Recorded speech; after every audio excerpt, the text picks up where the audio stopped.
கர்த்தருடைய நாமம் மகிமைப்படுவதாக. ஏசாயா தீர்க்கதரிசன புஸ்தகம் 8ஆம் அதிகாரம் 18ஆம் வசனம். இதோ நானும் கர்த்தர் எனக்கு கொடுத்த பிள்ளைகளும் சியோன் பர்வதத்தில் வாசமாயிருக்கிற சேனைகளின் கர்த்தராலே இஸ்ரவேலில் அடையாளங்களாகவும் அற்புதங்களாகவும் இருக்கிறோம். அல்லேலூயா. அற்புதமாய் இருப்பதை குறித்து கடந்த வாரத்தில் நாம் தியானித்தோம். அடையாளமாய் இருப்பதை குறித்தும் கர்த்தர் நம்மை அடையாளப்படுத்துவதை குறித்தும் இந்த நாளிலே நாம் தியானிக்க போகிறோம். ஆண்டவர் நம்மை அடையாளப்படுத்த விரும்புகிறார். கர்த்தர் நமக்கு அடையாளத்தை தர விரும்புகிறார், அடையாளமிட விரும்புகிறார், நம் மூலமாய் அடையாளம் காண்பிக்க விரும்புகிறார். இதை நாம் விளங்கி கொண்டு சில நேரங்களிலே நாமே அடையாளமாய் இருக்கும்படியும் எதிர்பார்க்கிறார். நம் மூலமாக சில அடையாளங்களை வெளிப்படுத்துகிறார். அவர் நமக்கு சில அடையாளங்களை காண்பித்து நம்மை ஆசீர்வதிப்பதை மாத்திரமல்ல, அவர் நம்மோடு கூட இருப்பதை நிரூபிக்கிறார். ஹல்லேலூயா. அப்போ ஒரு அடையாளம் தெரியத்தக்க அளவுக்கு யோசேப்பு போத்திபார் வீட்டிற்கு போன பொழுது அந்த போத்திபாருக்கு யோசேப்பு உடைய காரியம் மூலமாக ஒரு அடையாளம் காண்பிக்கப்பட்டது. என்ன அடையாளம்? கர்த்தர் யோசேப்போடு இருக்கிறார், அவன் செய்வதெல்லாம் வாய்க்க பண்ணுகிறார். அல்லேலூயா. அப்போ நம் மூலமாக அல்லது நமக்கு ஒரு அடையாளத்தை கர்த்தர் வைத்திருக்கிறார். நாம் எல்லாரும் அடையாளம் உள்ளவர்களாய் இருக்க வேண்டும். நாம் அடையாளம் காணப்படுகிறவர்களாக இருக்க வேண்டும். நமக்கு எல்லாத்துக்கும் இப்போ இந்திய அரசாங்கம் எல்லாத்துக்கும் ஆதார் கொடுத்துருக்கிறது. அதனுடைய அவசியம் என்ன? அடையாள அட்டை. அது என்னதுங்க? அடையாள அட்டை. என்ன அடையாளம்? நீங்கள் இந்தியாவை சார்ந்தவர்கள் என்பதற்கான அடையாளம். அந்த அடையாளத்தை வைத்து தான் இப்பொழுது எதை செய்தாலும் செய்ய முடிகிறது. இந்த அடையாளம் ரொம்ப முக்கியமான ஒன்று. நீங்கள் சரியாய் கர்த்தர் விரும்புகிற, கர்த்தர் எதிர்பார்க்கிறபடியான அடையாளம் நீங்கள் போடாவிட்டால், காண்பிக்காவிட்டால், உங்களுக்கு ஒரு அடையாளம் போடுறதுக்கு ஒருத்தன் வரான். எத்தனை பேர் நான் சொல்கிறது புரியுது? நீங்கள் சரியாய் இயேசு கிறிஸ்துவின் மூலமாக உங்களை நீங்கள் அடையாளப்படுத்தி கொள்ளாவிட்டால், அடையாளமிடாவிட்டால், உங்களை அடையாளப்படுத்தும்படி அவனுடைய அடையாளத்தை உங்களிடத்தில் கொடுத்து அவன் தன்னிடத்தில் சேர்த்து கொள்ளும்படி அந்தி கிறிஸ்து ஆயத்தமாய் கொண்டிருக்கிறான். அந்த அடையாளத்தை பெறாமல் இருக்க வேண்டும் என்றால் நாம் தேவனிடத்திலிருந்து அடையாளத்தை பெற்று நாம் அவருடைய அடையாளமாய் இருக்க வேண்டும். அதைத்தான் அந்த வசனம் சொல்லுகிறது. கர்த்தர் எனக்கு கொடுத்த பிள்ளைகளும், நானும் கர்த்தர் எனக்கு கொடுத்த பிள்ளைகளும் அவருடைய கரத்தினால், அவருடைய செயலினால் நாம் அடையாளங்களாகவும் அற்புதங்களாகவும் இருக்க வேண்டும். ஆண்டவர் ஒவ்வொன்றையும் அடையாளமாய் வைத்தார். நாம் இன்றைக்கு கூடி ஆராதிக்க வந்திருக்கிறோமே, இது கூட என்னதுதான்? ஒரு அடையாளம். எசேக்கியேல் 20ஆம் அதிகாரம் 20ஆம் வசனம் சொல்லுகிறது, என் ஓய்வு நாட்களை பரிசுத்தமாக்குங்கள், நான் உங்கள் தேவனாகிய கர்த்தர் என்று நீங்கள் அறியும்படிக்கு அவைகள் எனக்கும் உங்களுக்கும் அடையாளமாயிருக்கும் என்றேன். அது ஒரு அடையாளமாய் வைத்திருக்கிறேன். இப்போ நீங்கள் இன்றைக்கு ஆலயத்துக்கு வந்தது என்னது? அடையாளம். என்ன அடையாளம்? உங்களுக்கும் அவருக்கும் தொடர்பு இருக்கிறது என்பது, உங்களுக்கும் அவருக்கும் இடையிலே ஒரு பந்தம் இருப்பதை உணர்த்துவதற்கு நீங்கள் வர்றீங்க. பாஸ்டருக்காக யாரும் வரக்கூடாது. நீங்கள் வர்றது உங்களுக்கும் ஆண்டவருக்கும் தொடர்பு இருக்குங்கிறத நிரூபித்து காண்பிக்கும்படி வருகிறீர்கள். ஆமேன். அல்லேலூயா. அப்போ நம்மை கர்த்தர் நம் ஒவ்வொருவருக்கும் ஒரு அடையாளத்தை வைத்திருக்கிறார். அடையாளத்தின் மூலம் செயல்படுத்துகிறார். இந்த உலகம் படைத்த பொழுதும் அடையாளங்கள் உண்டாயிற்று. முதலாவது இந்த வானத்தையும் பூமியும் கர்த்தர் படைத்தார். ஆண்டவர் படைத்தது எப்படிங்க? வானத்தையும் பூமியும் படைத்தார். உலகம் எதிர்பார்க்கிறது, சொல்லுகிறது, அல்லது உலகம் புரிந்து கொள்ளுகிறது என்னவென்றால், சூரியனிலிருந்து ஏதோ ஒரு பாகம் உடைந்து மாறினது தான் என்னதான் பூமி அப்படின்னு ஒரு கதை சொல்கிறாங்க. ஆனால் கவனித்து பாருங்கள், ஆண்டவருடைய படைப்பிலே பூமி என்பது படைப்பு அல்ல, சிருஷ்டிப்பு. சூரியன் என்பது என்னது? படைப்பு. படைப்புக்கும் சிருஷ்டிப்புக்கும் வித்தியாசம் உண்டு. வானமும் பூமியும் என்ன செய்யப்பட்டது? சிருஷ்டிக்கப்பட்டது. மனுஷன் சிருஷ்டிக்கப்பட்டான், மனுஷன் சிருஷ்டிக்கப்பட்டான். ஆனால் சூரியன், சந்திரன், சுடர்கள் எல்லாம் என்ன செய்யப்பட்டது? உண்டாயின அப்படின்னு தான் வேதம் சொல்லுது. அப்படின்னா அவைகள் எல்லாம், அவைகளுக்கு முன்பே என்ன உண்டாயிற்று? பூமி உண்டாயிற்று. அவர் வாழும்படி வானமும், மனுஷன் வாழும்படி பூமியும் கர்த்தர் வைத்திருக்கிறார். அப்படி தான் இப்போ இருக்குது. அதனால தான் வேறு எங்கேயும் போய் யாரும் வாழ விடாத அளவுக்கு எவ்வளோலாமோ கண்டுபிடித்து தன்னுடைய திறமையை பயன்படுத்தி என்னெல்லாமோ செய்யலாம் என்று முயற்சித்து அத்தனை கோடி கோடி லட்சங்களை அங்கே போய் கொட்டினதா பூமியில் கொட்டியிருந்தால் கூட நிறைய பலன் வந்திருக்கு. நிலாவில் போய் குடியிருக்க போகிறேன்னு அங்கே போய் செலவு பண்ண விட்ட ராக்கெட்டில் இருந்து போயிட்டு வந்த செலவை இந்த பூமியில் ஒரு 10 கிராமத்தை, 10 இல்லை, அந்த காசுக்கு ஒரு 500 1000 கிராமத்தை என்ன பண்ணியிருக்கலாம், டெவலப் பண்ணியிருக்கலாம். ஆண்டவர் எதற்கென்று நியமித்தாரோ அதை விட்டு விட்டு செய்கிற எதுவும் மனிதனால் வெற்றி பெற முடியாது. காரணம் அடையாளம். கர்த்தர் வைத்திருக்கிற அடையாளம் என்னவோ அந்த அடையாளத்தை யாரும் என்ன செய்ய முடியாது, மாற்ற முடியாது. யாரெல்லாம் மாற்றுறாங்களோ அங்கெல்லாம் பிரச்சனை வரும் பாருங்க. கர்த்தர் படைத்த விதத்தையும் அவர் வைத்திருக்கிற அடையாளங்களையும் மாற்ற நினைக்கிற எல்லா இடத்துலையும் பிரச்சனை வரும். அவருடைய அடையாளத்தை நம்ம யாரும் என்ன செய்ய முடியாது, மாற்ற முடியாது. அப்போ அவர் நமக்கு ஒரு அடையாளம் இட விரும்புகிறார். அந்த அடையாளத்தை இன்றைக்கு சரியாய் கண்டுபிடித்து அந்த அடையாளத்தை பெற்றுக்கொள்ள வேண்டும். அதைத்தான் அவர் சொல்லுகிறார், நானும் என் பிள்ளையும் கர்த்தராலே அற்புதமாகவும் இருப்போம், அடையாளமாகவும் இருப்போம். இப்போ நீங்கள் நானும் அடையாளமாக இருக்கிறோமா? நம்முடைய குடும்பத்தார் மத்தியிலே அடையாளமாக இருக்கிறோமா? நாம் வாழுகிற, நாம் குடியிருக்கிற பகுதியிலே அடையாளமாக இருக்கிறோமா? நாம் இந்த ஊரில் அடையாளமாக இருக்கிறோமா என்பதை கவனிக்க வேண்டும். நாம் வேலை பார்க்குற இடத்துல அடையாளமாக இருக்கிறோமா? நாம் படிக்க செல்லுகிற இடத்துல, காலேஜ் ஸ்கூல்ஸில் அடையாளமாக இருக்கிறோமா? நம் நிமித்தமாய் ஒரு அடையாளம் உண்டாயிருக்கிறதா என்பதையெல்லாம் கவனிக்க வேண்டும். கர்த்தர் நமக்கு ஒரு அடையாளத்தை வைத்திருக்கிறார். ஹல்லேலூயா. உங்கள் மூலமாய் நீங்கள் வேலை செய்கிற ஸ்தலத்தில் ஒரு சமாதானம் உண்டானால் அது உங்களால் ஏற்படுத்தப்படுகிற ஒரு அடையாளம். ஆமென். அந்த அடையாளத்தை வெளிப்படுத்த வேண்டும். அப்போ ஆண்டவர் இந்த பூமியிலே சகலவற்றிலேயும் அடையாளத்தை உண்டு பண்ணி வைத்திருந்தார். இப்போ நம்ம எல்லாருக்கும் ஆண்டவர் ஒரு அடையாளம் வச்சிருக்கிறார். இந்த அடையாளத்திலையும் கவனிங்க. ஆதியாகமம் 1ஆம் அதிகாரம் 14ஆம் வசனம் பாருங்கள். பகலுக்கும் இரவுக்கும் வித்தியாசம் உண்டாகத்தக்கதாக வானம் என்கிற ஆகாய விரிவிலே சுடர்களை உண்டாக்க கடவுது என்றார். அவைகள் அடையாளங்களுக்காகவும் காலங்களையும் நாட்களையும் வருஷங்களையும் குறிக்கிறதற்காகவும் இருக்க கடவுது என்றார். அவர் சொன்னது அப்படிதான், உண்மைதான். ஆண்டவர் சொன்னது நாள் நட்சத்திரம் எல்லாம் எதுக்கு? அடையாளத்துக்கு. நம்ம ஏன் நாள் நட்சத்திரம் பார்க்கறதில்ல? நமக்கெல்லாம் எந்த நாளாக இருந்தானே நமக்கு நட்சத்திரம்லாம் தேவையில்லை, எந்த ராசி தேவையில்லை. ஏன் இங்கே? ஆனால் ஆண்டவர் என்ன சொல்லியிருக்கிறாரு, அதெல்லாம் எதுக்காக இருக்குதா? காலங்களும் நாட்களும் வருஷங்களையும் குறிக்கிறதற்காக இருக்க கடவுள். இப்போ நாள் குறித்து வச்சிருக்கிறான் பாருங்கள். பிறந்த தேதி, பிறந்த கிழமை, பிறந்த நேரம். நம்ம ஏன் பார்க்க வேண்டாம்? யாராவது சொல்லுங்கள். நம்ம ஏன் பார்க்க வேண்டாம்? நம்மளும் இந்த பூமியில் தானே பிறக்கிறோம். நம்ம ஏன் பார்க்க வேண்டாம்? நமக்கு ஏன் ஜாதக புத்தகம்லாம் தேவையில்லை என்று நாம் வேத வசனத்தின் அடிப்படையில் சொல்லுகிறோம். ஏன் கட்டாயப்படுத்துகிறோம்? இது கட்டாயப்படுத்துகிறோங்கிறத விட தெரிஞ்சுக்கிட்டிங்கன்னா நீங்கள் புரிஞ்சுக்குவீங்க. என்ன காரணம் என்றால், இந்த நாளையும் இந்த காலத்தையும் இந்த வருஷத்தையும் குறிக்கிறதற்காக உண்டு பண்ணின சுடரை விட அந்த சுடரை படைத்தவர் என் தேவன் என்பதால் எனக்கு என்ன தேவையில்லை? இந்த உலகத்தில் என்னைய குறித்து அறிய வேண்டிய இந்த ஜாதகம்லாம் எனக்கு தேவையில்லை. எத்தனை பேருக்கு புரிஞ்சுது? ஆமென். அப்போ நான் ஏன் வச்சுக்கல அப்படின்னு கேட்டால், என்னைய நீங்கள் என்ன ராசியில் பிறந்தீங்க பாஸ்டர், எந்த லக்கணத்தில் பிறந்தீங்க, இது எல்லாம் எனக்கு எதுவுமே தெரியாது. ஏன்? என்னுடைய வீட்டில் எதையும் அதை குறித்து என்ன செய்யலை, பார்க்கவில்லை. காரணம், இந்த நாட்களையும் எல்லாத்தையும் உண்டாக்கினவரே என் ஆண்டவர். ஆகையினால எனக்குரிய ராசி எப்படி இருக்குது, என் யோகம் எப்படி இருக்குது, சரி வருதா, சனியம் பிடிச்சிருக்கா, எல்லாத்தையும் பற்றி அறிய வேண்டிய அவசியம் இல்லை. அவர்கிட்ட ஒழுங்காக இருந்தால் சனியம் பிடிக்காமல் இருக்கும். ஆமே. அவர்கிட்ட போகிறது ஒழுங்காக இருந்தால் ஏன் பிடிக்குது? ஒன்றும் பிடிக்காது. அவரோட நெருக்கம் சரியாக இருந்தால் எல்லாம் ஆசீர்வாதமாக இருக்கும். இன்றைக்கு உலகம் அப்படி கொண்டு இருக்கிறது. நம்முடைய அடையாளம் என்னவோ, நம்மிடத்தில் இருக்க வேண்டிய அடையாளம் அப்படி இருக்கணும். நமக்கு இந்த அடையாளம்லாம் தேவையில்லை. ஏனென்றால் என் ஆண்டவரே எனக்கு அடையாளமாக இருக்கிறார்.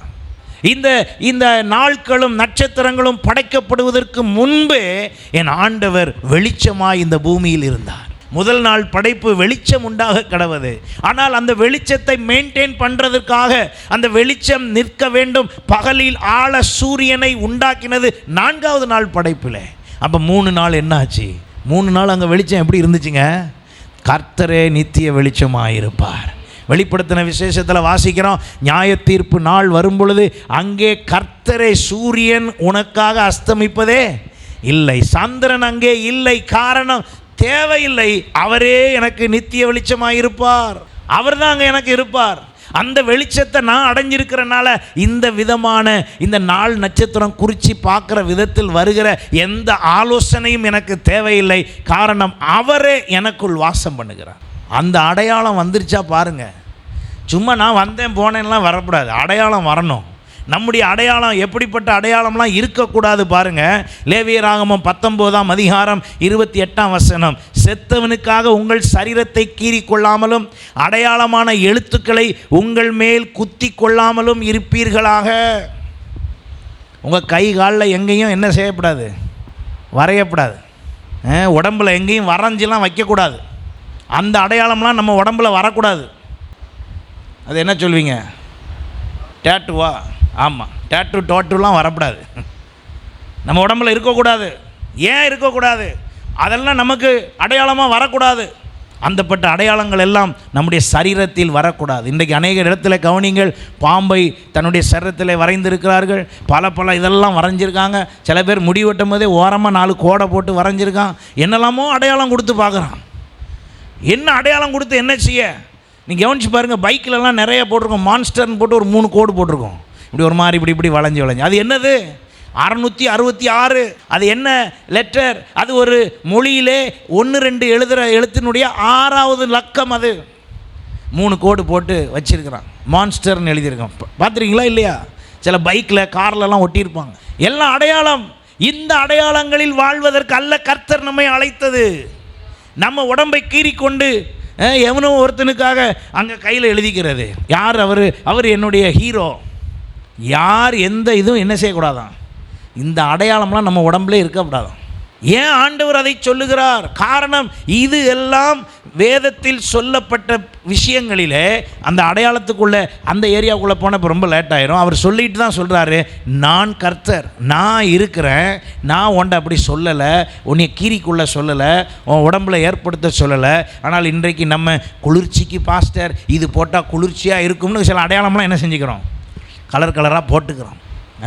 சில பேருக்கு பார்த்தா இவ்வளோ நிலத்துக்கு கை கலர், திடீர்னு பார்த்தா என்னமோ புழு நெளிகிற மாதிரி நிறைய கலர் கலராக டிசைனாக போட்டிருப்பாங்க. எதுக்கு அப்படின்னு கேட்டால் என்ன சொல்லிடுவீங்க?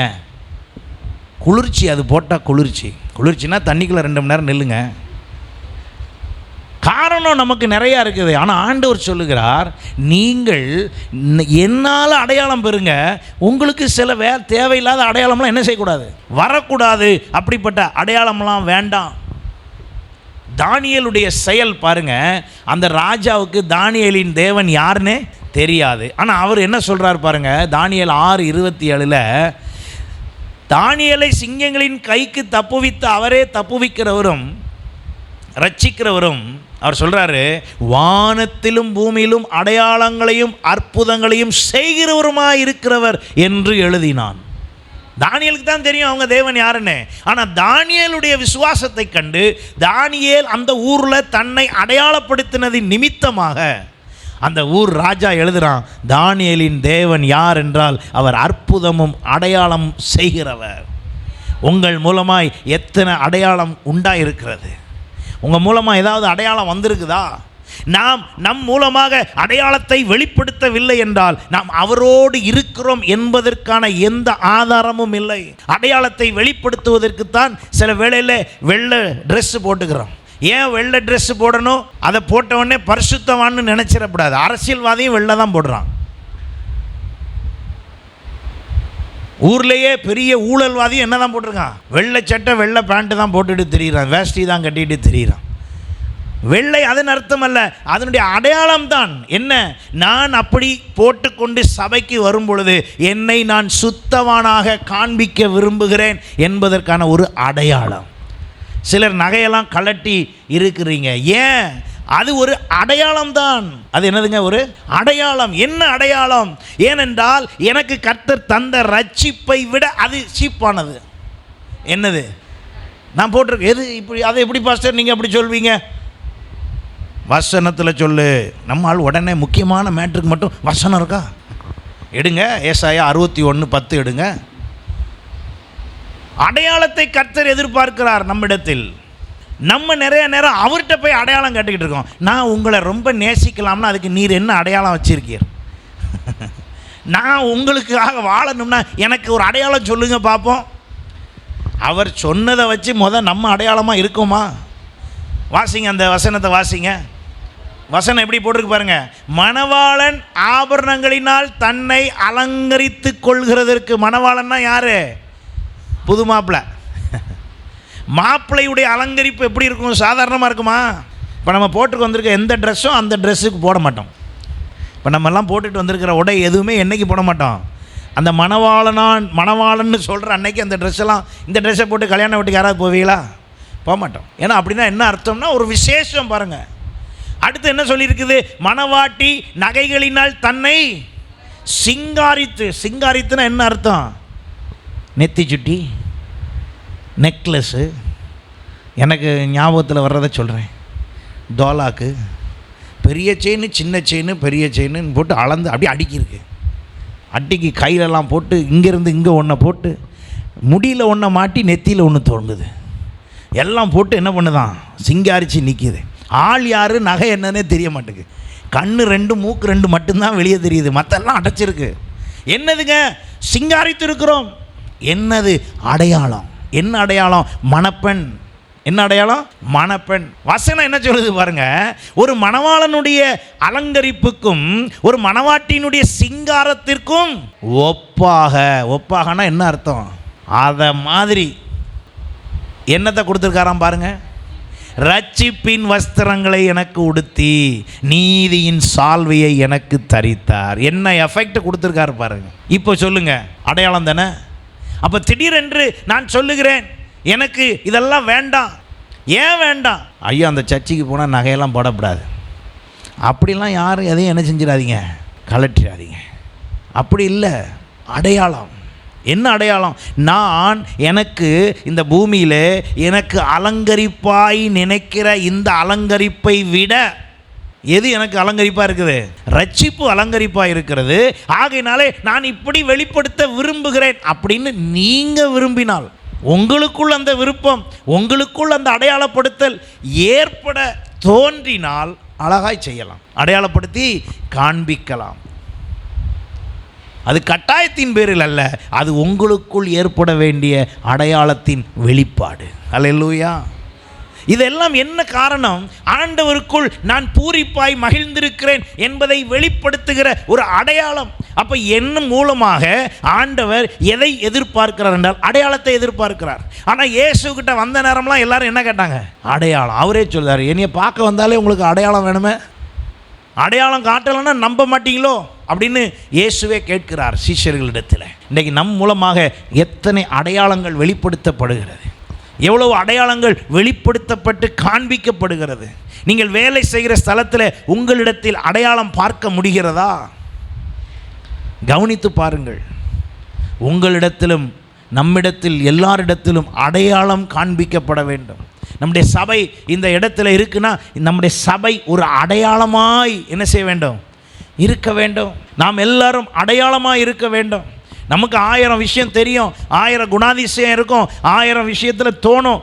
ஆனால் ஒன்றை புரிந்து கொள்ள வேண்டும், கர்த்தருக்காக நான் எப்படி இருக்க வேண்டும்?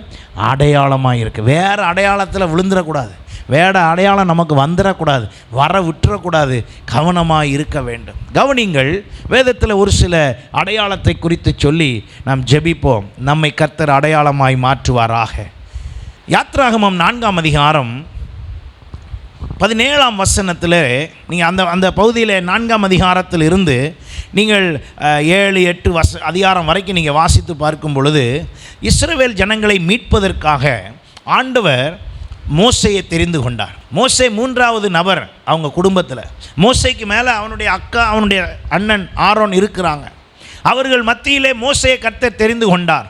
தெரிந்து கொண்டாலும் ஆண்டவர் மோசேயினிடத்தில் சொல்லுகிறார், மோசே, நீ பார்வோனிடத்தில் போகும்போது அவன் உன்னிடத்தில் அடையாளம் கேட்பான். அந்த அடையாளத்திற்காக நீ என்ன செய்?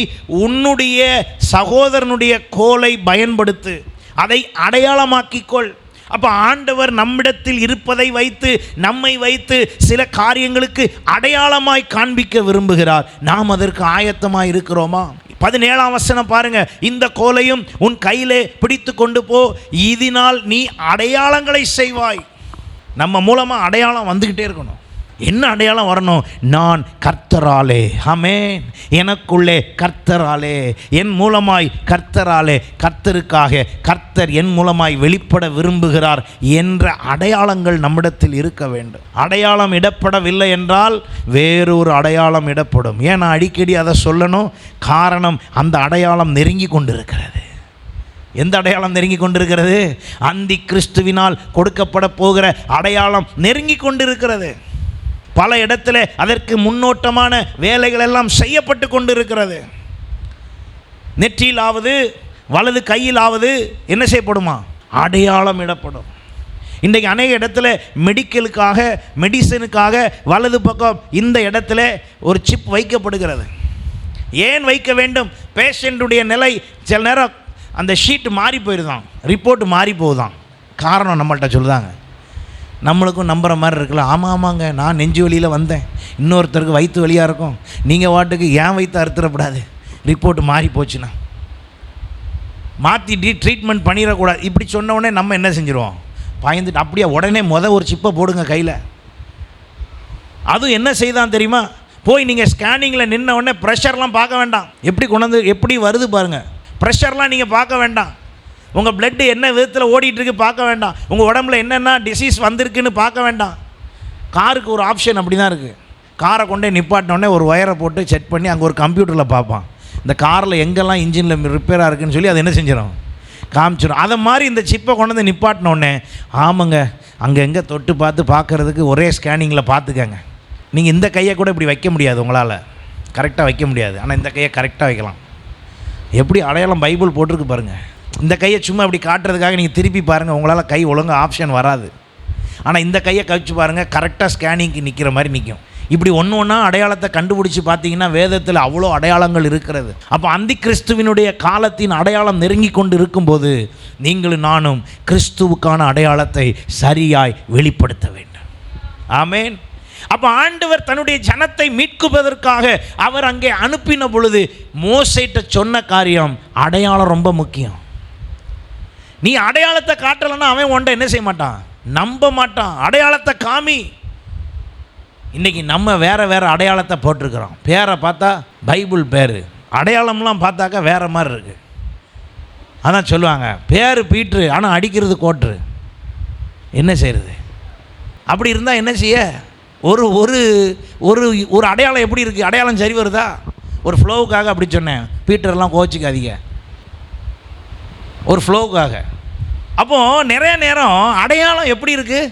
வித்தியாசமாக இருக்குது. அங்கே ஆரோனுடைய கோல் சரியான விதத்தில் அடையாளம் இடப்பட்டது. யாத்ராமம் 7ஆம் அதிகாரம் 9ஆம் வசனம் பாருங்கள். 9ஆம் வசனத்திலிருந்து, உங்கள் பட்சத்திற்கு ஒரு அற்புதம் காட்டுங்கள் என்று பார்வோன் உங்களோடு சொன்னால், அப்பொழுது நீ ஆரோனை நோக்கி உன் கோலை எடுத்து அதை பார்வோனுக்கு முன்பாக போடு என்பாயாக. அது என்னவா மாறிடுமா? சர்ப்பமாய் மாறி. இப்போ ஆரோனின் கோல் அடையாளமாக்கப்படுகிறது. உங்களிடத்திலும் ஆண்டவர் அப்படிப்பட்ட அடையாளத்தை எதிர்பார்க்கிறார். உங்கள் மூலமாக சில அடையாளத்தை விரும்புகிறார். நம்ம அடையாளம்லாம் வேறு மாதிரி ஆகிட்டே வந்துச்சுன்னு வச்சுக்கோங்க. சர்ச்சுக்குள்ளே உங்கள் அடையாளம் என்னவா இருக்குது? ஐயோ அவங்கள இந்த வழியாக வந்தால் இந்த வழியாக ஓடிடுவேன், அப்படி ஒரு பிம்பம் ஆயிடப்படாது. அடையாளம் சபைக்குள்ளே நம்ம அடையாளம் எப்படி இருக்குது? ஆமென். சபைக்குள்ளும் சங்கத்துக்குள்ளும், அப்படி வசனம் பைபிளில் அந்த மாதிரி போட்டு, சபைக்குள்ளும் சங்கத்துக்குள்ளும் உலகத்துக்குள்ளே நம்ம அடையாளம் எப்படி இருக்குது? நம்மளை பார்த்த உடனே எல்லாம் ஓடுறாங்களா? இல்லை இவங்கள்ட்ட போய் பேசினா நமக்கு ஒரு சமாதானம் உண்டாகும். நாம் காண்பிக்கிற அடையாளங்கள். இந்த ஆரோனுடைய கோலை குறித்து சொன்ன உடனே அந்த அடையாளம் அங்கே என்ன வருகிறது பாருங்கள். அவன் கீழே போட சொன்னார், சர்ப்பம் ஆயிடுச்சான். 11ஆவது வசனம் 12ஆம் வசனங்களில் கவனிங்க. அப்பொழுது அங்கே இருந்தவங்க எல்லாம் 10ஆம் வசனத்துலலாம் கவனிங்க. மோசே அப்படி போட்ட உடனே கர்த்தர் சொன்ன மாதிரி போட்டாச்சு. போட்ட உடனே பார்வோன் என்ன செய்தார் தெரியுமா? சாஸ்திரிகளையும் சூனியக்காரரையும். அப்போ எகிப்தில் யாரெல்லாம் இருந்திருக்கா? சாஸ்திரி இருந்திருக்கான், சூனியக்காரன் இருந்திருக்கான், மந்திரவாதி இருந்திருக்கான், மந்திர வித்தக்காரன் இருந்திருக்கான். எல்லாரையும் அவன் வர சொல்லிட்டாரு. எல்லாம் ஆளாளுக்கு நீனும் கம்பை கொண்டாயா, நீனும் கம்பை கொண்டு வான்னு சொன்ன உடனே எல்லாம் கோலை கொண்டு வந்து எல்லாரும் கோலை போட்டாங்களாம். அவைகள் சர்ப்பமாயின. இப்போ நமக்கு ஒரு டவுட் வருது, என்ன ஆண்டவரே, என் கையில் இருந்த கோலையும் போட்டேன், அதுவும் என்ன ஆச்சு? சர்ப்பமாச்சு. அவனும் அதே மாதிரியே போடுறான், அதுவும் என்ன ஆயிடுச்சு? சர்ப்பம் ஆயிடுச்சு. நான் என்ன ஸ்பெஷல் அடையாளத்தில் இருக்க போகிறேன்? அங்கே தான் விஷயமே. பாருங்கள் என்ன ஆச்சா. தொடர்ந்து வாசிங்க. அவர்கள் ஒவ்வொருவனாக தன் தன் கோலை போட்டபோது அவைகளும் சர்ப்பமாயின, ஆரோனுடைய கோலோ. அல்லேலூயா. அங்கதான் கர்த்தருடைய பிள்ளைகளாகிய உங்களுடைய வாழ்வோ அது பிறருக்கு அடையாளமாய் இருப்பதற்கு ஏதுவாக அது அங்கே மாற்றப்படும். இப்போ ஆரோனுடைய கோல் என்ன செய்கிறது? வேகமாக அங்கே இருந்த மந்திரவாதி கோல், சூனியன் கோல், அப்புறம் சாஸ்திரிகளுடைய கோல், மந்திர வித்தக்காரன் எல்லாருடைய கோல்களையும் அது என்ன பண்ணிருச்சான்? விழுங்கி போட்டது. அதுதான் அடையாளம். இப்போ பார்வோன் யோசிக்கிறான், ஓ நீ கம்பத்துக்கு போட்டால் பாம்பாவும் நினச்சியா? நம்மகிட்டையும் ஆள் இருக்கு தெரியுங்களா அப்படின்னு கூப்பிட்டு விட்டா, இப்போ மந்திரவாதியெல்லாம் தலையை சொரிஞ்சிட்டு நீங்க என்னடா நம்ம கம்பை எடுக்க முடியாத அளவுக்கு அது என்ன பண்ணி போச்சு? விழுங்கிருச்சா? என்ன? அதுதான் அடையாளம். நீங்கள் சில வேளையிலே இருக்கிற இடத்துல உங்களை மேற்கொள்வதற்கு ஏதுவாய் சில காரியங்கள் வருவது போல இருக்கலாம். நீங்களும் நானும் பயப்பட வேண்டிய அவசியம் இல்லை. நம்மோடு இருக்கிற கர்த்தர் நமக்காக யுத்தம் பண்ணுவார். உங்களுக்கு விரோதமாய் சத்துரு எழும்பி வருவான். பரிசுத்த ஆவியானவர் என்ன செய்வாராம்?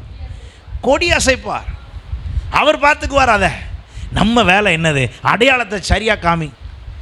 ஆரோன்ட்டையும் மோசேட்டையும் சொன்ன காரியம் என்ன? மோசே, பார்வோன்ட்ட போகும்போது நீ அடையாளத்தை கரெக்டாக காமிச்சிரு. நீ அடையாளத்தை காமிக்கிறன்னா அவன் என்ன செய்ய மாட்டான்?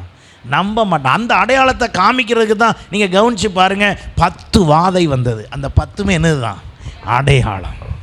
கடந்த நாளில் தியானிக்கும் பொழுது நான் அந்த தெய்வத்தினுடைய பெயர்களை சொல்லவில்லை. வேகமாக எழுதுகிறவங்க வேணால் எழுதி கொள்ளுங்க, நான் சொல்லுகிறேன். முதல் வாதை 7ஆம் அதிகாரம் 17-18 வசனத்தில் இரத்தமாய் மாறுவதாக அப்படின்னு ஒரு வாதை. தண்ணீர் எல்லாம் ரத்தமாயிட்டு. அது என்ன? நைல் நதி தேவனாகிய ஆபி. அது யாருக்கு எதிரானது? ஆபி என்றதான தெய்வத்திற்கு எதிரானது. ஹீப்ரு கிரீக்கில் இந்த பெயர்கள் எல்லாம் சொல்லப்பட்டிருக்குது. ஆபிக்கு எதிரானது. அப்போ அந்த ஆபி தெய்வத்திடத்தில் இவர்கள் எல்லாரும் தண்ணிக்காக ஜெபிப்பாங்க, வேண்டுவார்கள் எகிப்தியர்கள். இப்போ திடீர்னு பார்த்தா தண்ணியெல்லாம் ரத்தமாயிருக்கு. ஆபி அப்படின்னா நானே ரத்தமாக தான் இருக்கேன். ஆனால் அந்த இஸ்ரவேல் ஜனங்கள் இருந்த இடத்துல இந்த தண்ணீர் எல்லாம் என்ன ஆகவில்லையா? ரத்தமாகவில்லை. அடையாளம். அந்த வித்தியாசப்படுத்தின அடையாளத்தை காண்பிக்கிறார். என்ன அடையாளம்? ஏய் எகிப்தியனே, உன்னிடத்தில் உன் தெய்வம் இங்கே இரத்தமாய் மாறினது, ஆனால் நான் வைத்திருக்கிற என்னுடைய ஜனத்திற்கு மத்தியில் உன்னுடைய காரியம் எதுவும் செல்லாது என்பதை நிரூபித்தார். இஸ்ரவேல் ஜனம் காண்பித்தார். 8ஆம் அதிகாரம் 2ஆம் வசனத்தில் தவளை அங்கே அடையாளமாய் வந்தது வாதையாக. அது எதை குறிக்கிறது? தவளை தலையை உடைய கெஹெட் தேவிக்கு எதிரானது. கெஹெட் அதுக்கு அந்த தெய்வத்திற்கு தலை எப்படி இருக்குமா? தவளை மாதிரி இருக்குமா? இப்போ ஊரெல்லாம் என்ன கிடக்குது? தவளையாக கிடக்குது. எகிப்து தேசத்தில் பிரச்சனை பெருசாகுது. யாரை போய் கேட்குறது? அதை போய் பார்க்கலாம்னா ஊரில் வந்திருக்கிறது அவ்வளோவுமே யார் தலையில் வந்திருக்கு? தவளையாகவே தெரியுது. ஆனால் இது எங்கே வரலையாம்? இஸ்ரவேல். அதான் அடையாளம். மூன்றாவதாக 8ஆம் அதிகாரம் 16ஆம் வசனம் பாருங்கள். பெண்கள் பூமி தேவியாகிய சேபுக்கு எதிரானது. சேபு அது என்ன சொல்லுகிறது? அது பூமியிலே தன்னுடைய தன்மையை வெளிப்படுத்துகிறது. இவங்களுக்கு பேனான பிறகு யார்கிட்ட போய் கேட்க? வண்டுகள் 8ஆம் அதிகாரம் 21ஆம் வசனம். இதெல்லாம் யாத்ராகமத்தில் சொல்லிட்டு இருக்கிறேன். வண்டுகள். நான்காவதாக ஹெப்ரி. ஹெப்ரி ஹெப்ரி என்னும் வண்டு வடிவ சிருஷ்டி தேவனுக்கு எதிரானது. இப்போ வண்டெல்லாம் வந்துருச்சு. ஐயா என்னைய படைச்சவனேன்னு போனா அடையாளம் எப்படி காமிக்கிறார் பாருங்க ஆண்டவர். ஏனென்றால் 400 வருஷம் எகிப்து தேசத்துக்குள்ளே இந்த இஸ்ரவேல் ஜனம் உள்ளே விழுந்து பெண் கொண்டு பெண் எடுத்தது போல உள்ளுக்குள்ளே ஃபுல்லாக மிக்ஸ் ஆகிட்டான். இப்போ அவனுக்கு எபிரேயன், அதாவது இஸ்ரவேலுடைய தேவன் தன்னை வெளிப்படுத்த விரும்புகிறார். அது எப்படி வெளிப்படுத்த விரும்புகிறார்? அடையாளப்படுத்தி வெளிப்படுத்த விரும்புகிறார். இன்றைக்கும் உங்களுக்கும் எனக்கும் சில அடையாளங்களை வைத்திருக்கிறார். அந்த அடையாளத்தில் கவனமாக இருக்க வேண்டும். அந்த அடையாளத்தை மாற்றாதபடி பார்த்து கொள்ள வேண்டும். கர்த்தர் நமக்கு கொடுத்த அடையாளத்தில் நாம் நித்திய காலமாக இருக்கத்தக்கதாக கர்த்தர் நமக்கு ஒரு அடையாளத்தை வைத்திருக்கிறார். ஹல்லேலூயா. அங்கே அந்த வண்டுகள் வந்தது. ஐந்தாவதாக 9ஆம் அதிகாரம் 3ஆம் வசனத்தில் கொள்ளை நோய் வந்தது. அது எதை குறிக்கிறது? ஏபிஸ், ஐசிஸ், ஓசிரிஸ், ஹதோர் என்றதான காளை தேவர்களுக்கு எதிரானது. இத்தனை தெய்வங்க இந்த கொள்ளை நோய்க்குரிய நேரத்தில் காப்பாற்றுறதுக்கு இருந்த தெய்வங்கள். அதெல்லாம் ஒன்றுமே என்ன செய்ய முடியலையா? காப்பாற்ற முடியவில்லை. 9ஆம் அதிகாரம் 8ஆம் வசனம், அங்கே கொப்பளங்கள், தைப்போன், நேயிட் ஆகிய தேவர்களுக்கு எதிரானது. கல்மலை, 7ஆவதாக கல்மலை 9ஆம் அதிகாரம் 18ஆம் வசனம், இயற்கை வழிபாட்டுக்குரிய தேவர்களுக்கு எதிரானது. அதுக்கு எண்ணிலடங்காத தெய்வங்கள் இருந்தது, இயற்கை வழிபாட்டுக்குரிய தெய்வங்கள். இத்தனை காரியங்கள் எல்லாம் அங்கே நடப்பதெல்லாம் அடையாளம். 8ஆவதாக 10ஆம் அதிகாரம் 4ஆம் வசனத்தில் வெட்டுக்கிளிகள், செராபிஸ் தேவிக்கு எதிரானது. செராபிஸ், சில இது நீங்கள் ஸ்பெல்லிங்கெல்லாம் கூகுளில் இதை அப்படி ப்ரொனவுன்சியேஷனில் தட்டி பாருங்கள், உங்களுக்கு அது கூகுளில் வரும். அதை குறித்த விவரம் இன்னும் தெரிஞ்சு கொள்ளலாம். செராபிஸ் தான் அங்கே நிலம் அல்லது வயல் சார்ந்த இந்த காரியங்களுக்கான செயலை செய்கிற தெய்வம். இப்போ வந்திருக்கிறது ஃபுல்லாகவே வெட்டுக்கிளி. என்ன செய்வது? இப்படித்தான் கர்த்தர் தன் அடையாளத்தை வெளிப்படுத்தினார். 9ஆவதாக 10ஆம் அதிகாரம் 21ஆம் வசனத்தில் காரிருள், முழுவதும் காரிருள் உண்டாயிற்று. காரிருள் எதற்கு விரோதமானது? சூரிய தேவனான ராவுக்கு எதிரானது. எகிப்திலே ராவு தெய்வம் என்றால் இருளிலிருந்து வெளியே கொண்டு வருகிற சூரியன் என்று அர்த்தம். இப்போ எகிப்து ஃபுல்லாக என்ன பண்ணிக்கிட்டு இருக்கானா தெரியுமா? ஒருத்தன் என்ன செய்யன்னு தெரியாமல் தடவி கொண்டு இருந்தார்கள்னே வசனம் சொல்லுது. ஆனால் அவர்களுக்கு அங்கே இருள் இருந்த பொழுது, இருள் அடையாளமாக இருந்த பொழுது, கோசே நாட்டிலே இஸ்ரவேல் ஜனங்கள் இருந்த இடத்துல மட்டும் வெளிச்சம் இருந்தது. அதான் அடையாளம். இன்றைக்கு உலகம் இருளில் இருக்கிறது. உங்களையும் என்னையும் கர்த்தர் வெளிச்சத்தின் பிள்ளைகளாய் அடையாளப்படுத்தி இருக்கிறார். அப்போ நம்ம வேலை என்னது? அந்த வெளிச்சத்தை காமிக்கணும். ஐயோ, வெளிச்சத்தை பார்த்துட்டா, வெளிச்சத்தை காமிச்சிட்டா என்னை கொடுமைப்படுத்துவார்கள், என் நாமத்தின் நிமித்தம் நீங்கள் என்ன செய்யப்படுவீர்கள்? துன்பப்படுவீர்கள். அவர்கள் பாக்கியவான்கள். முடியுமா நம்மளால்? ஆமென். இன்றைக்கி நம்முடைய அடையாளங்களை தொலைத்து கொண்டு வருகிறோம். நான் இந்த செய்திகளெல்லாம் ஆயத்தம் செய்யும்போது ஆண்டவர் என்னிடத்தில் உணர்த்தின பல காரியங்களில் ஒன்று, உன் அடையாளத்தை நீ எங்கெல்லாம் தொலைச்சிருக்கியோ அதெல்லாம் சரி பண்ணி மறுபடி அடையாளத்தை காண்பி என்று என்னோடு பேசினார். அல்லேலூயா. நான் ஆண்டவரிடத்தில் மன்னிப்பு கேட்டேன். ஆண்டவரே, சூழ்நிலையினால் அப்படி சில விஷயத்தினால என்கிட்ட அடையாளம் குறைஞ்சிருந்தா மன்னிச்சுக்கோங்க ஆண்டவரே. அந்த அடையாளத்தெல்லாம் திரும்ப நான் என்ன செய்யணும்? வெளிப்படுத்தணும் ஆண்டவரே, புரிந்து கொள்ளணும் ஆண்டவரே. என் மூலமாய் தவறான அடையாளங்கள் யாருக்காவது ஏற்பட்டிருந்தால் என்னை மன்னித்துரும் ஆண்டவரே. ஒருவேளை ஒருத்தனுடைய பின்மாற்றத்திற்கு என் அடையாளம் தவறாக இருந்திருக்கும் என்றால் மன்னியும் ஆண்டவரே. என்னுடைய பேச்சுகளோ செயல்களோ கோபங்களோ என்னுடைய காரியங்கள் ஏதாகிலும் அவர்களுக்கு இந்த அடையாளம் ஒருவேளை துக்கத்தை ஏற்படுத்தியிருந்தால் மன்னியும் ஆண்டவரே.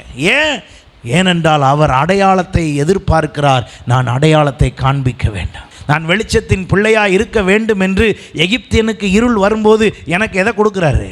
வெளிச்சத்தை தருகிறார். அந்த வெளிச்சத்தில் நான் எப்படி இருக்கிறேன்? அதனால தான் அவரே ஒளியாக இருக்கிறார். இருளானது ஒளியை என்ன செய்யலாம்?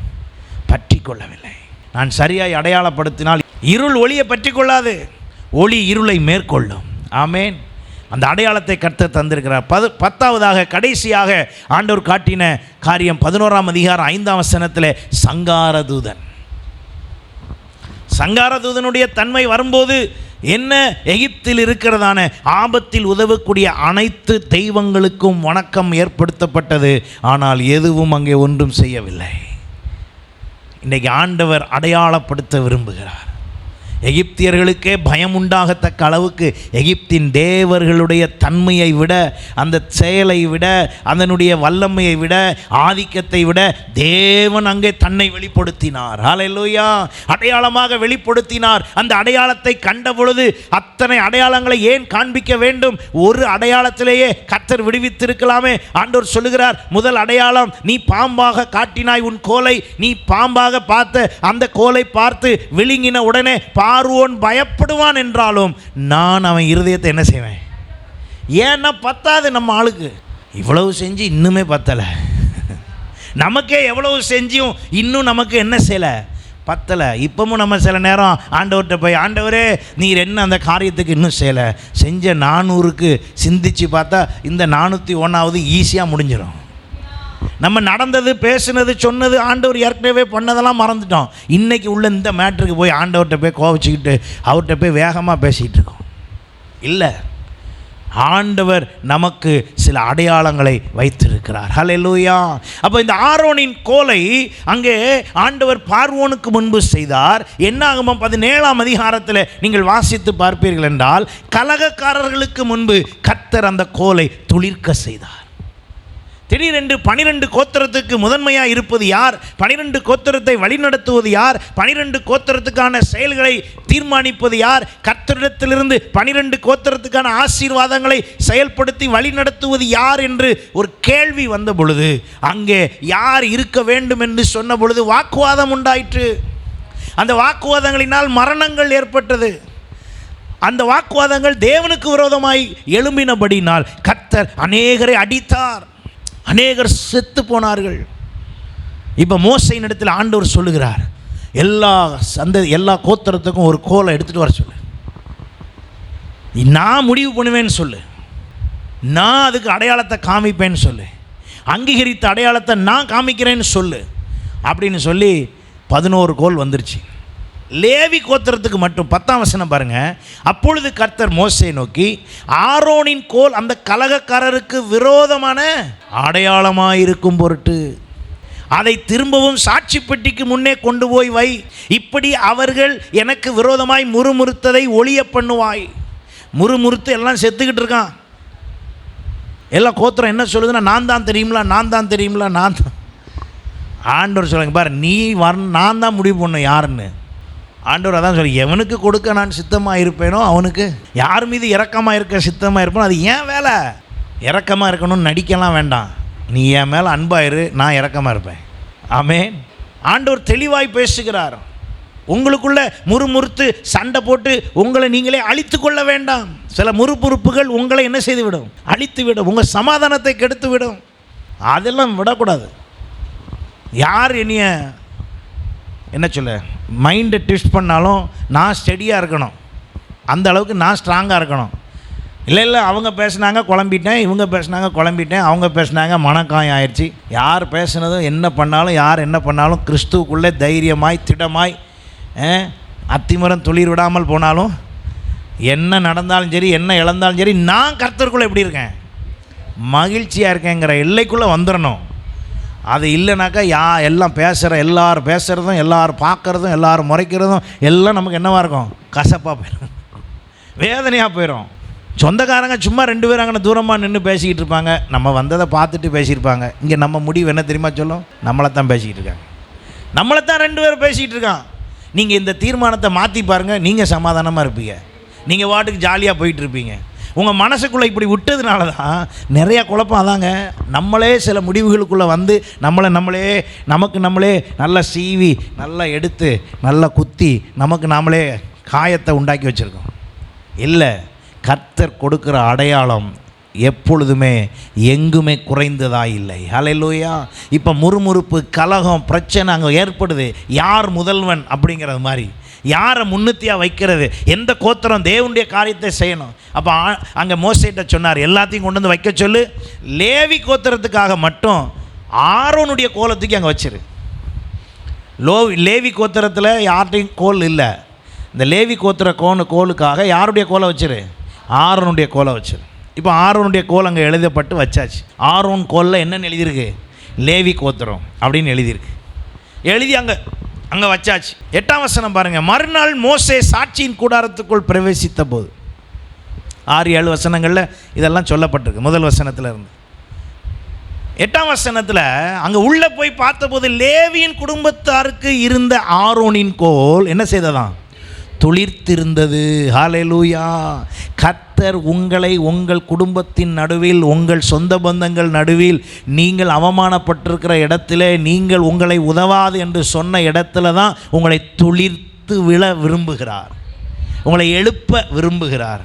உங்களால் முன்னேற முடியாது என்று சொல்லியிருக்கிற அந்த இடத்துல தான் கர்த்தர் உங்களை முன்னேற்ற விரும்புகிறார், துளிர்த்து வைக்க விரும்புகிறார். அங்கே உடனே என்ன நடந்துச்சான் பாருங்கள். அது என்ன செய்ததான்? துளிர் விட்டு, பூ பூத்து, வாதுமை பழங்களை கொடுத்தது. ஹல்லேலூயா. எவ்வளோ நேரத்தில்? நைட்டு வச்சிருக்கு, காலையில் பார்த்தா 24 ஹவர்ஸ் கூட ஆகலை, அதுக்குள்ளே பழமே வந்துருச்சான். அப்போ தான் எதுக்கு அப்படி செய்யணும் ஆண்டவர், ஏன் அது அடையாளத்தை காட்டணும்? நைட்டு முடிகிறதுக்குள்ளே விடிஞ்சு பார்க்குறதுக்குள்ளே ஆள் எப்படி இருக்காங்க? ஆமாம், ஓவர் நைட்டில் எல்லாம் மாறிடுது. ஆண்டவர் அடையாளப்படுத்தணும்னு விரும்பிட்டார்னா, நீங்களும் நானும் நம்ம சபையை அடையாளப்படுத்தணும்னு விரும்பினார்னா இந்த இடம்லாம் பத்தாது. நம்ம அந்த அடையாளப்படுத்துறதுக்கு நம்ம ஏற்பாடு பண்ண வேண்டாம், அடையாளப்படுத்துகிற அளவுக்கு நம்ம அவர்கிட்ட என்ன பண்ணிக்கணும், நடந்துக்கணும். எத்தனை பேர் விசுவாசிக்கிறீங்க? நம்ம எல்லாம் முறுமுறுக்காமல், நமக்குள்ள முறுமுறுப்பை ஏற்படுத்தாமல், குழப்பிட்டு கிடக்காமல் நேராக ஆண்டவர்கிட்ட, ஆண்டவரே அப்படின்னு அவரை பிடிச்சா, அவர் 2 ஆறான் இல்லை, 4 ஆறான் இல்லை, எவ்வளவு என்ன நடத்தணும், இதை விட பெருசாக எங்கேயாவது பெருசாக பண்ணணும், எல்லாம் அவர் பார்த்துக்குவார். அவர் அந்த அடையாளங்களை எல்லாம் ஏற்படுத்துவார். அல்லேலூயா. நம்ம வேலை என்னவோ அதை மட்டும்தான் நம்ம செய்யணும். ஆரோனுடைய வேலை என்ன, அந்த கோலை கொண்டு போய் எங்கே வைக்கணும், சாட்சி பெட்டியில் வைக்கணும், அவ்வளோதான். அதோட நிப்பாட்டிக்கிட்டு இவர் வெளியே இருந்து என்ன பண்ணிக்கிட்டு இருக்கணும், சோத்திரம் பண்ணிகிட்டு இருக்கணும். நைட்டு ப்ராசஸ் நடக்கும். அந்த ப்ராசஸ் என்ன பண்ணிடும்னா ஆரோனை உறுதிப்படுத்தும். ஆமென். உங்களையும் என்னையும் இன்றைக்கி உறுதிப்படுத்தும். நம்ம அடையாளம் சரியாக இருந்தால் அங்கே நம்மளை யாரும் அசைக்கவே முடியாது. எத்தனை பேர் விசுவாசிக்கிறீங்க? அல்லேலூயா. கர்த்தர் அப்படிப்பட்ட அடையாளமாய் இருக்க வைக்க விரும்புகிறார். நம்ம குடும்பம் சாதாரண குடும்பம் இல்லைங்க, நம்முடைய குடும்பம் அல்லேலூயா கர்த்தராலே நம்முடைய குடும்பம் திருச்சியிலே அற்புதங்களாகவும் அடையாளங்களாகவும் இருக்கிறது அப்படின்னு சொல்லணும். திடீர்னு ஊர்லேருந்து ஃபோன் வந்தால், ஹலோ திருச்சியில் என்ன பண்ணுறீங்க, திருச்சியில் அற்புதங்களாகவும் அடையாளங்களாகவும் இருக்கும் சொல்கிறீங்களா? அட போயா, அந்த திருச்சிக்கு வந்தேன், வெயில் போட்டு தாக்குன்னு தாக்குது. இந்த வெயில் தான் தாங்கவே முடியல. நான் ஊர் பக்கம் இருந்திருந்தேன்னா அங்கே குழுன்னு இருந்திருப்பேன். இதுக்காகவே ஊட்டி கொடைக்கானல் போய் குடியேற முடியுமா? எல்லாரும் அங்கே தான் செய்யணும். அப்புறம் இந்த ஊரில் யார் இருக்குது? சில நேரத்தில் நம்ம இருக்கிற ஊர், இருக்கிற ஏரியா, இருக்கிற தெரு கூட எப்படி இருக்காது, சாதகமாக இல்லாத மாதிரி இருக்கும். ஆனால் உங்களுக்குள் கர்த்தர் இருக்கிறதுனால அந்த தெருவில் தான் நீங்கள் எப்படி இருக்கணும், அற்புதமாகவும் அடையாளமாகவும் இருக்கணும். உங்களை அதுக்காகவே அங்கே வச்சிருக்காருன்னு எத்தனை பேர் நம்புறீங்க? அல்லேலூயா. நம்மளை அப்படி தான் வச்சிருக்கார். நான் டெல்லியிலேருந்து வந்தப்போ திருச்சி, கோயம்புத்தூர், மதுரை 3 ஊர் வச்சு ஜெபம் பண்ணேன். 3 ஊர். ஆண்டவரே எந்த ஊருக்கு போகிறது? அப்போ இந்த 3 ஊர் ஞாபகம் வந்தானே வச்சு ஜெபம் பண்ணுறேன். இந்த கோயம்புத்தூர் பக்கமாக சொல்லியிருந்தால் அந்த பொள்ளாச்சி ஓரத்தில் போயிருக்கலாம். அங்கே கொஞ்சம் ஏரியா எப்படி இருக்கும், நல்லா குழுன்னு இருக்கும். இளநீ குடித்தா கூட 1.5 லிட்டர் இளநீ இருக்கும், நல்லா பெரிய இளநியாக இருக்கும். நல்லா அந்த ஏரியாலாம் நல்லாயிருக்கும். மதுரை பக்கமும் இல்லை, திருச்சிக்கு போ அப்படின்னு சொல்லிட்டாரு. இங்கே வந்து இறங்குன அன்னையிலேருந்து வேர்த்து ஊற்றி என்ன செய்கிறது, இங்கே தான் அற்புதமாக வச்சுருக்காரு. ஆமென். இங்கே தான் அடையாளமாக வச்சுருக்காரு. ஒரு நாள் எங்கள் ஊருக்கு நான் போயிருந்த பொழுது ஒரு காரியமாக போயிருந்தேன். அப்போ அங்கே நிறையா பாஸ்டர்ஸ்லாம் வந்திருந்தாங்க. அவள் ஒரு பாஸ்டர் இன்னொரு பாஸ்டர்கிட்ட சொல்கிறார், உங்களுக்கு தெரியுமா டேனியை தெரியுமா, திருச்சியில் அப்படி ஆயிட்டார்ல. என்ன ஆயிட்டார், என்ன சிட்டிக்குள்ளே சர்ச்சு, இப்போ அங்கே என்ன காமிக்கப்படுது, சொல்கிறது புரியுதாங்க? அங்கே அடையாளம் காண்பிக்கப்படுகிறது. என்ன நடந்துச்சுன்னே தெரில. என்ன இருந்தாலும் நீ அங்கே போய் ஒரு சர்ச்சு அங்கே பில்டிங் உருவாக்கிட்ட பற்றியா, கர்த்தர் உன்னை ஆசீர்வதிப்பார்.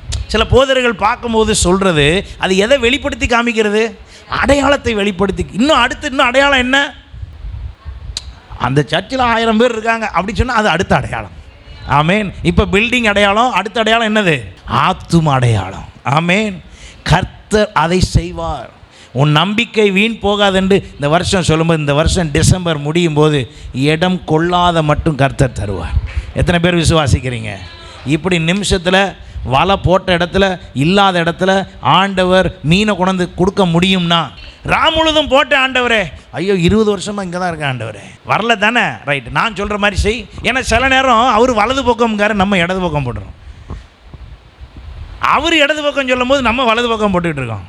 இப்போ கான்சன்ட்ரேட் பண்ணி, இல்லை ஆண்டவரே எங்கன்னு சொல்லுங்கள், நீங்கள் சொல்கிற மாதிரியே அப்படியே. சில நேரம் எங்கேயாவது ட்ராவல் பண்ணும்போது இந்த கூகுள் ஏமாத்திரும். அப்போ என்ன செய்கிறேன்னா, ஃபோனை அவங்கள்ட்ட போட்டு பேசிக்கிட்டே, லெஃப்ட்டில் பெட்ரோல் பங்க் வந்துருச்சு, பக்கத்தில் அந்த பெட்டி கடை, இந்த ஒரு ஹோட்டல் இருக்குது, இப்படியே அவங்கள்ட்ட பேசிக்கிட்டே எங்கே போயிடலாம், ஸ்பாட்டுக்கு போயிடலாம். இப்போல்லாம் அப்படி தான் ஆண்டவர்கிட்ட பேசிக்கிட்டே, ஆமாம் ஆண்டவர், ஆமாம், கொஞ்சம் பிசுறோம்னா இங்கே ஒருத்தன் நம்மளை இங்கே வேணால் போட்டு பார்க்குறியான்னு கேட்குறான். நம்ம உடனே ஆமாம், என்ன அவர் நல்ல அனுபவம் உள்ளவர், அவர் சொல்லிட்டார், இங்கே போட்டுருவோம். அடையாளம் அப்படி வரப்போகிறது இல்லை. இனிமே கர்த்தாவே நீங்கள் சொல்லுங்கள். அது மாதிரியே நான் போகிறேன், அங்கே அந்த அடையாளம் உண்டாயிரும். எத்தனை பேர் விசுவாசிக்கிறீங்க? அல்லேலூயா. இது என் பலத்தில் என்னுடைய பேர் புகழுக்கு ஒன்றும் வரப்போறதில்லை.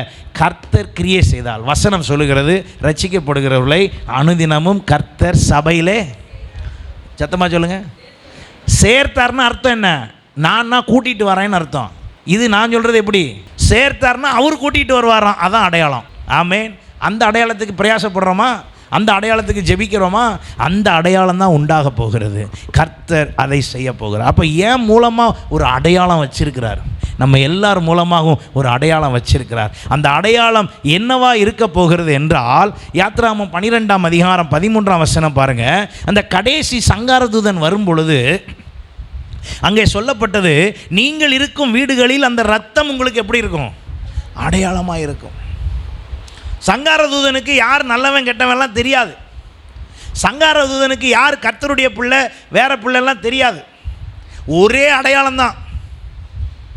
வருகையின் போதும் ஒரே அடையாளம்தான்.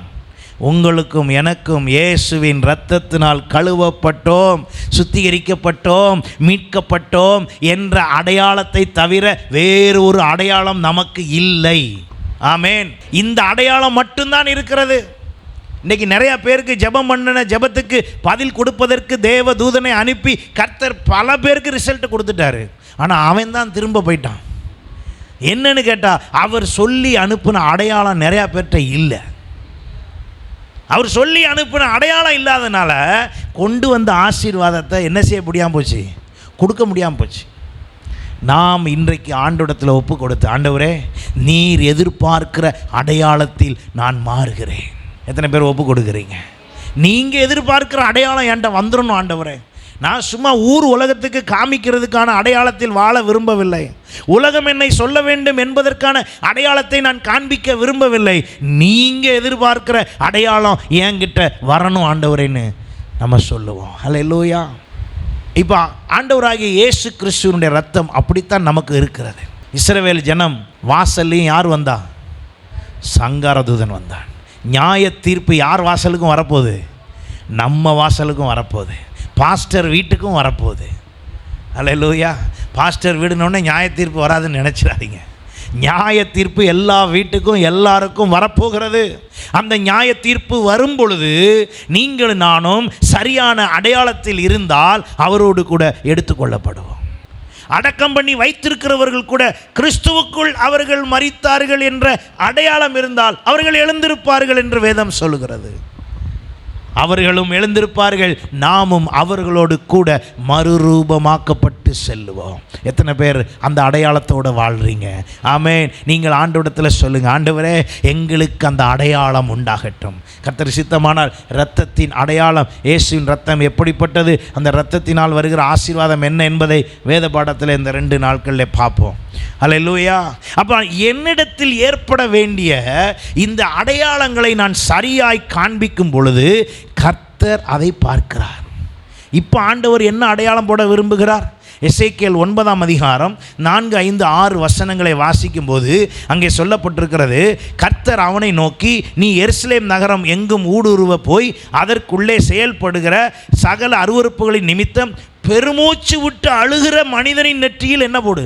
அடையாளம் போடு. எல்லாம் ஜால்ரா அடிச்சுட்டு கை தட்டிட்டு போகிற ஆள்கிட்ட அடையாளம் போட்டுறாத. பாவம் செய்கிறவன் பின்னால் போகிறவன்ட்ட அடையாளம் போட்டுறாத. பாவம் செய்கிறத என்கரேஜ் பண்ணுறவன்ட்ட போய் அடையாளம் போட்டுறாத. பாவம் செய்யும்போது ஐயோ என்னுடைய சொந்தம், ஐயோ என்னுடைய பிள்ளைகள், என்னுடைய குடும்பம், என்னுடைய கணவன், என்னுடைய மனைவி பாவத்தில் இருக்கிறார்கள் என்று அங்கலாய்க்கிறவங்க நெத்தியில் என்னத்தை போடு? பார்த்தீங்களா? நீங்களும் நானும் அங்கலாய்க்கிறோமா? ஐயோ உலகம் அழிகிறதே, சாபத்தில் விழுகிறதே, தேசம் அழிந்து போகிறதே என்ற எண்ணம் உங்களுக்குள் வருகிறதா? ஒரு நாளைக்கு காலையில் எந்திரிச்ச உடனே யாராவது இப்படி ஜெபிச்சிங்கன்னா சந்தோஷம்.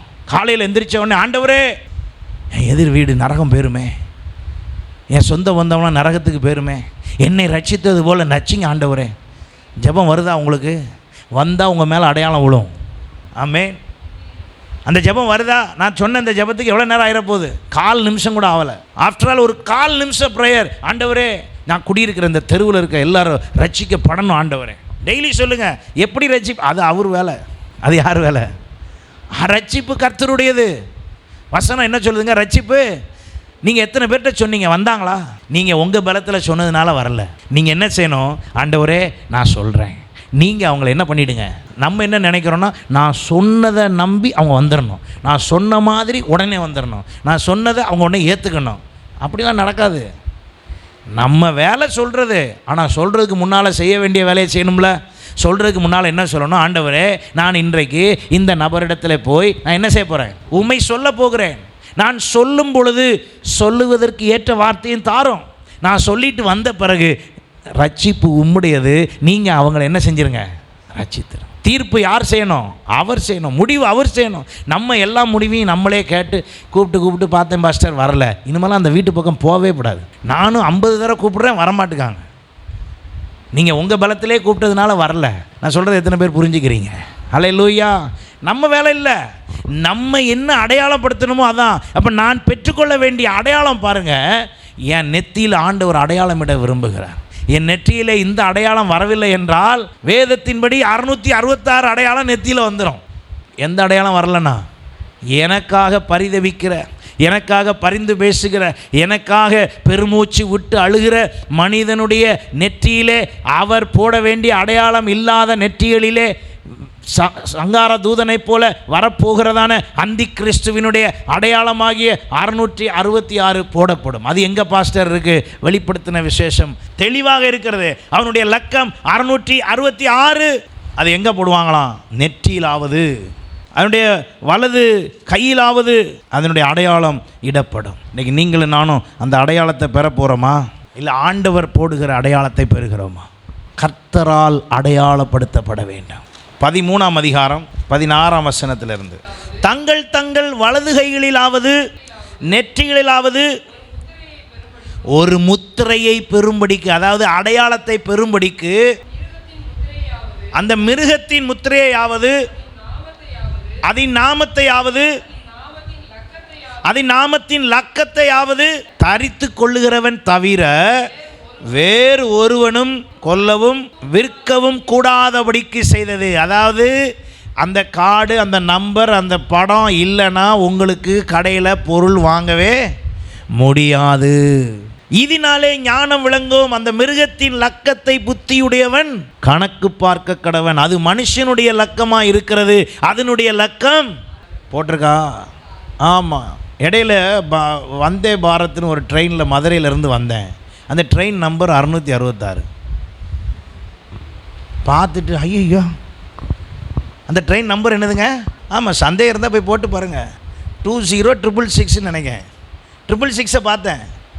பத்தியா சில நேரம் மொபைலுக்கு ரீசார்ஜுக்கு பார்த்தா நம்பர் என்ன வருது? 666 நம்பரில் போட்டிங்கன்னா ஆஃபர் நிறையா இருக்குது. வருதா நம்பரு? லக்கம் வருதாங்க. இன்றைக்கு நாம் அதற்கு நேராக கொண்டு செல்லப்படுகிறோம். இப்போ நான் என்ன செய்யணும்? இவன் வர்றதுக்கு முன்னாலேயே அடையாளமிடப்பட்டவர்களை, அடையாளமிடப்பட்ட சபையை கர்த்தர் எடுத்துக்கொள்வார். ஆமென். 2ஆம் வருகை குறித்து நாம் தியானிக்கும் போது இன்னும் அழகாய் தியானிக்கலாம். ஆண்டவருடைய சபை எடுத்துக்கொள்ளப்படல், இந்த நாமத்தை தரித்து கொண்டு வர விரும்புகிறவன், இந்த அடையாளத்தை இட விரும்புகிறவன் வருவதற்கு முன்பே சபை என்ன செய்யப்படும்? எடுத்துக்கொள்ளப்படும். இப்போ நீங்கள் நான் இப்போ என்ன செய்யணும்? எப்போ எடுத்துக்கொள்ளப்படணும்? இவன் வர்றதுக்கு முன்னாலே எடுத்துக்கொள்ளப்படணும். அப்போ இவன் ஆவி இப்போ இருக்கா? இவன் ஆவி இருக்குது. இப்போ அந்தி கிறிஸ்துவின் ஆவி இருக்கா? இருக்குது. ஆனால் அவனுடைய ஃபுல் ஃபோர்ஸ் செயல் எப்போ வரும்? அவன் அடையாளப்படுத்த வருவதற்கு, அவன் ஆயத்தமாகி வருவதற்குள்ளே நான் தேவனிடத்திலிருந்து பெற வேண்டிய அடையாளத்தை பெற்று அவரால் நான் அற்புதமாகவும் அடையாளமாகவும் இருந்து விட்டால் இவனால் எனக்கு எந்த அடையாளமும் வராது. எத்தனை பேர் விசுவாசிக்கிறீங்க? அப்போ நான் என்ன ஆயத்தமாகணும்? என் ஆண்டவர் என் நெற்றியிலே அடையாளம் போட வேண்டும். அந்த அடையாளம் என்னவென்றால், எனக்காக பரிதவிக்கிற நபர், என்னை போல வியாகுலப்படுகிற நபர், என்னை போல ஆத்தும பாரம் உள்ள நபருங்கிற மாதிரி தான் நமக்கு அந்த எசேக்கியேல் சொல்லப்பட்ட வசனத்தின்படி, 9ஆம் அதிகாரத்தில் சொல்லப்பட்ட வசனத்தின்படி பெருமூச்சு விட்டழுகிற மனிதனுடைய நெற்றிகளில் என்ன போடு? அடையாளம் போடு. அவனும் அடையாளத்தை எங்கே தான் போட போகிறானா? ஆண்டவர் எங்கெல்லாம் போடுறேங்காரோ அங்கே தான் போடுவோம். அவர் பாருங்கள், வலது கையை பிடித்து நம்மை பார்த்து என்னன்னு சொல்கிறாரு? பயப்படாதே, கையை பிடிச்சாலும் வலது பக்கம் தான் பிடிக்கிறாரு, வலையை புடைச்சனாலும் வலது பக்கம் தான் போட சொல்கிறாரு. வெள்ளாடு செம்மறி ஆடுன்னு பிரிக்கிறப்பையும் என்ன போடுறாரு, வலது பக்கம் இருக்கவெல்லாம் உள்ளே போன்றாரு. இவனும் எனக்கு எங்கே வந்து அடையாளம் போடுறேன்றான். பார்த்தீங்களா, அவர் என்னெல்லாம் செய்வாரோ அதெல்லாம் இவனும் செய்வான். அப்போ நம்ம தான் முந்திக்கணும் தேவனால் அடையாளமிடப்படுவதை. இன்றைக்கு நீங்கள் நான் இந்த அடையாளத்தை தொலைச்சிட்டோன்னு வைங்களேன், கர்த்தரால் கொடுக்கப்பட்ட இந்த அடையாளத்தை தொலைத்து விட்டால் மனுஷகுமாரன் வரும்பொழுது, மத்தேயு சுவிசேஷம் 24ஆம் அதிகாரம் 30ஆம் வசனம் சொல்லுகிறது, மனுஷகுமாரனுடைய அடையாளம் வானத்தில் காணப்படும். அப்பொழுது மனுஷகுமாரன் வல்லமையோடும் மிகுந்த மகிமையோடும் வானத்தின் மேகங்கள் மேல் வருகிறதை பூமியில் உள்ள சகல கோத்திரத்தாலும் கண்டு என்ன செய்வார்கள், புலம்புவார்கள். சபை எடுத்துக்கொள்ளப்பட்ட பிறகு இந்த அந்தி கிறிஸ்துவின் காலம் முடிகிற வேளையில் இந்த 24:30 படி அடையாளம் தோன்றும். ஆமென். அன்றைக்கு ஜனங்கள் என்ன செய்வாங்களாம், புலம்புவார்கள். புலம்பினாலும் ஒன்றும் செய்ய முடியாது. ஆகையினால இன்றைக்கு அறிவிக்க வேண்டிய காலத்தில் நாம் மௌனமாக இராதபடி எங்கெங்கெல்லாம் அழிந்து போகிற ஆத்மாவுக்காக நாம் பரிதவித்து ஜெபிப்பது மாத்திரமல்ல, அவர்களிடத்தில் போய் சுவிசேஷம் அறிவித்து இயேசு இரட்சகர் என்பதை, இயேசுவே பரிகாரியாகிய கர்த்தர் என்பதை, அவரே மீட்பர் என்பதை அவர்களுக்கு காண்பித்து அவர்களுக்கும் இயேசுவின் இரத்தத்தினால் அடையாளத்தை இடுவோம் என்று சொன்னால், அந்த அடையாளத்தின் மூலமாக நாம் அவரோடு கூட ஆகாயத்திலே எடுத்துக்கொள்ளப்படுவோம். ஹல்லேலூயா. அப்போ சபையினுடைய வேலை என்ன, சரியான அடையாளத்தில் இருப்பது. இன்றைக்கு நீங்களும் நானும் அந்த அடையாளத்தில் இருக்கிறோமா? அந்த அடையாளத்தை நாம் சரியாய் செய்வோம். அடையாளமிடப்பட்ட நாம் ஆசீர்வாதமாய் இருப்போம். ஆகையினால தான் தீர்க்கதரிசி இப்படி சொல்லுகிறார், நானும் கர்த்தர் எனக்கு கொடுத்த பிள்ளைகளும் சீயோன் பர்வதத்தில் வாசமாயிருக்கிற சேனைகளின் கர்த்தராலே இஸ்ரவேலில், நம்ம சொல்லிக்குவோம் திருச்சியில் எப்படி இருப்போம், அடையாளங்களாகவும் அற்புதங்களாகவும் இருக்கிறோம். எத்தனை பேர் அப்படி சொல்ல போகிறீங்க? நம்மை கர்த்தர் அப்படி மாற்றுவாரா? கர்த்தர் நம்மை அப்படியே அடையாளங்களாகவும் அற்புதங்களாகவும் மாற்றி அவருக்கு ஏற்ற விதத்தில் நம்மை வழி நடத்துவாராக. அதன் மூலம் நம்முடைய குடும்பம் ஆசீர்வதிக்கப்பட்டு நம்முடைய குடும்பம் அடையாளமாய் இருப்பதை உலகம் காணட்டும், உற்றார் உறவினர் காணட்டும், சபைக்குள்ளேயும் அடையாளம் காணப்படட்டும். கர்த்தர் நாமம் நம் மூலமாய் மகிமைப்படும். ஹல்லேலூயா. பரிசுத்த தேவனே, எங்கள் பரலோக பிதாவே, உம்மை நன்றியோடு நாங்கள் துதிக்கிறோம்.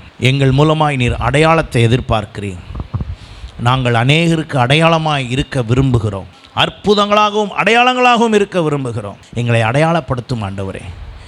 நாங்கள் ஆண்டவரே ஒருவேளை அட்ரஸ் இல்லாதவர்கள் போல, நாங்கள் யாருக்கும் பிரயோஜனமற்றவர்கள் போல, ஒன்றுக்கும் உதவாதவர்கள் போல இருந்திருக்கிற காலம் இருக்கலாம்.